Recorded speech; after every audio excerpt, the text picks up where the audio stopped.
ẹ máa nífẹ̀ẹ́ sí nǹkan tí mo fẹ́ fi hàn yín, ó máa wúlò fún yín. Bóyá a fẹ́ ṣe irú nǹkan báyìí, rí pé search ni mo gbé sí báyìí, as in Google. Tí n bá tẹ anything nínú data mi, ẹ rí pé ó bá mi filter down. Tí n bá tún mú column mi náà, mo lè fi any of the column filter down. Ẹ jẹ́ ká jọ ṣe láti bẹ̀rẹ̀.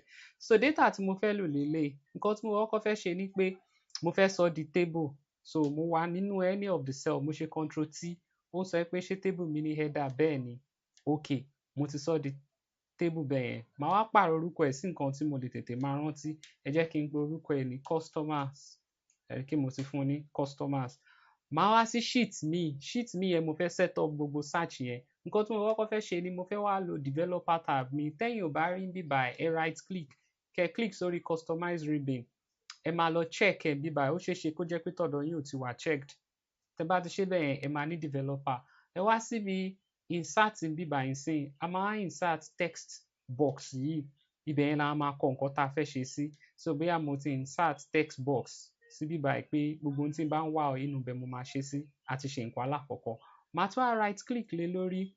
Màá right click lórí text box yẹn. Mo fẹ́ lọ ṣe properties ẹ̀ ní nǹkan tí mo fẹ́ lọ ṣe yẹn sìn yìí. Tí n bá ti click sí, tí n bá sí properties, màá wá síbi linked cell.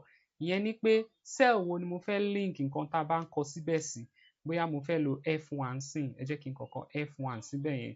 Nǹkan tí ìtumọ̀ yẹn já sí ni pé tí n bá yọ design mode, tí n bá kọ anything sí bíbá ẹ̀, ó máa hàn nínú F1. Nǹkan tá a ṣe nìyẹn o. Then lẹ́yìn tá a ti ṣe yẹn, kí ló kù? A fẹ́ design. Ẹ jẹ́ kí n lọ insert text box.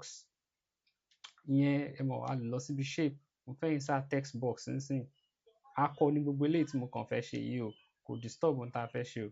Bóyá mo gbé báyìí, wọ́n á sọ pé okay, inú text box yẹn ni mo fẹ́ kọ search sí. Mo fẹ́ send there to the back. Okay, back search mi. So mo lè wá sí bíbá yín sìn kí n wá kọ search. Mo fẹ́ search. Search mi yẹn mo lè bold ẹ̀, mo lè jẹ́ kó tóbi sí. Mo ti gbé search mi síbẹ̀. Mo tún wá fẹ́ lọ síbi insert again. Mo fẹ́ lọ mú magnifying lens tó dàbí search icon yẹn. Àwa tá bá ní 365, a máa lè rí níbi icon wa ń bíbá yín sìn. So tí bá kàn sọ pé mo wá search, òun nìyí bíbá yín. So mo gbé yẹn, mo insert ẹ̀. Ó yá, jẹ́ kí n reduce ẹ̀. Mo gbé sí bíbá yín. Okay, ìyẹn ti dúró bẹ́ẹ̀, search ti dúró. Lẹ́yìn tá a ti ṣe gbogbo ibi tá a ti fẹ́ máa filter yìí sìn, kí la fẹ́ ṣe? Ẹ jẹ́ kí n padà wá sínú table ìbẹ̀rẹ̀ kí n wá copy àwọn header yìí. Mo copy ẹ̀, mo wá gbé sí bíbá ẹ̀. Gbogbo àwọn nǹkan tá a fẹ́ máa search ní àbí.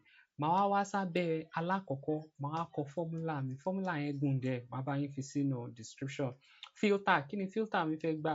Table mi tó ń jẹ́ customer, comma. Lẹ́yìn yẹn mo fẹ́ fi àwọn nǹkan kan sí pé tí error bá lọ wà ń bẹ̀ ńkọ́, kí ni kó ṣẹlẹ̀? Is error.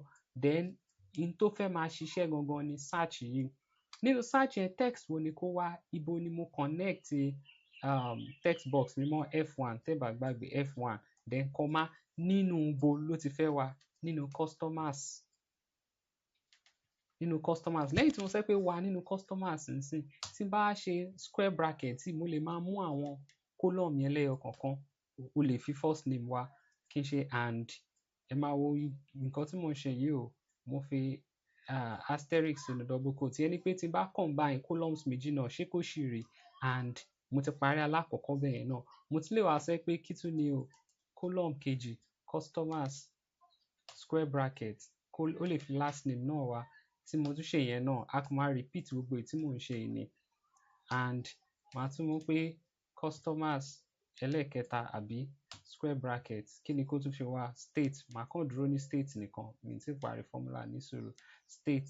So lẹ́yìn tó ti fi mẹ́tẹ̀ẹ̀ta wá bẹ́ẹ̀ yẹn, kí ni mo wá fẹ́ ṣe o? Mo lè wá close bracket. Má gbàgbé pé bracket mẹ́ta ni o. Fún search, fún ISERROR, ṣẹ́rí. Bracket mẹ́ta ni mo ti close bẹ́ẹ̀ yẹn. Lẹ́yìn yẹn màá ṣe comma pé what if tí ó bá rí nǹkan kan, kí ni kó ṣe? Double quote yẹn rí pé kò sí nǹkan kan nínú ẹ̀, pé kó kàn má kọ nǹkan kan. Tí n bá close ẹ̀ bẹ́ẹ̀ yẹn, mo ti parí formula mi. Tí ó bá sí error ńbẹ̀, ó yẹ kó ṣiṣẹ́ báyìí. Tí n bá tẹ enter, ó ṣiṣẹ́. Bó ṣe ti ṣiṣẹ́ yẹn rí pé gbogbo ohun tó wà nínú data mi ló kó jáde sí bíbá yìí. Gbogbo ohun tó wà nínú table mi níbẹ̀rẹ̀ yẹn ló kó jáde. Tá bá padà sí bíbá yẹn sìn, tí n bá sọ pé Àmínà, ṣe rí pé ó ti ń ṣiṣẹ́ bá ṣe fẹ́ kó ṣe. Tí n bá sọ pé Ògùn, ṣe rí pé ó ti ń ṣiṣẹ́ bá ṣe fẹ́ kó ṣe. Ṣùgbọ́n Ògùn tún ṣì ń yọ bíbá mi ìfẹ́ kó máa yọ ńbẹ̀. Mo lè sọ pé text ẹ̀ sọ di white kó má gbé nǹkan kan jáde mọ́ sí bíbá. Then mo lè wá format bíbá yẹn náà pé ó yá o, gbogbo bíbá jẹ́ ká bu color jọ kó fine yàtọ̀. Then text box eléyìí náà mo lè sọ pé shape yẹn jẹ́ ká fún ní color so that gbogbo kinní yẹn náà á lè tún dùn wò lójú sí ẹ̀wọ̀n bí a mo ṣe báyìí. Ṣé rí? Tá bá padà bíbá yẹn sìn, tí n bá lo David tún ṣe hàn, ṣùgbọ́n bíbá yẹn sìn ẹ jẹ́ kí n sọ pé ó yá yellow yìí náà ni kó máa jẹ́. Ẹ rí pé kò hàn mọ́. Tí n bá sọ pé David asterisk Lagos nsìn, ṣe rí pé ó tún lọ wò ó pé èwo ló jọra wọn. A lè ṣe báyìí nínú Excel wa láì tiẹ̀ lo VBA lásán tí gbogbo wa máa ń sá fún. Eléyìí máa wúlò fún wa.